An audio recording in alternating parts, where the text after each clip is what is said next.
take a step back. Everybody needs to take a step back and realize networking is really just building relationships. And I think when I approach those situations at conferences or events, I just like to meet people for who they are.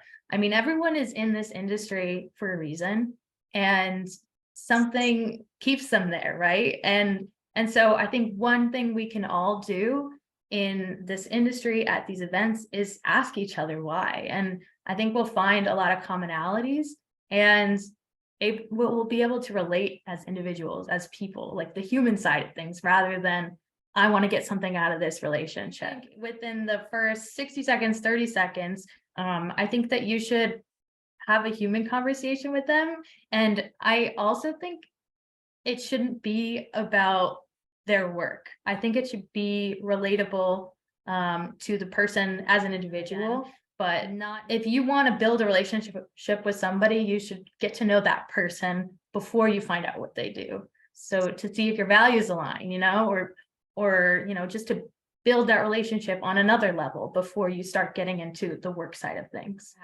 You could always have some go-to outs. And I think this actually is relatable just to meeting people in general. I think that's the hardest part about networking is the follow-up. And I don't think anybody's amazing at it. I really don't. Everybody has not followed up, like everybody has that experience where you get a business card and you just throw it in your desk and that's it.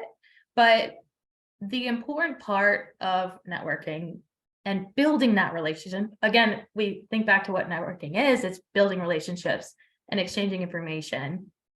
Without following up, you're kind of talking to a brick wall, like you leave it at that and then you walk away. Or you're putting like a poster on a wall, like, call me. And without following up, you're not building that relationship, you're just leaving it there. And so following up is the most important part of networking. And one thing that you can do, I think there's a couple of skills, right, in following up, or a couple of actions that you can take.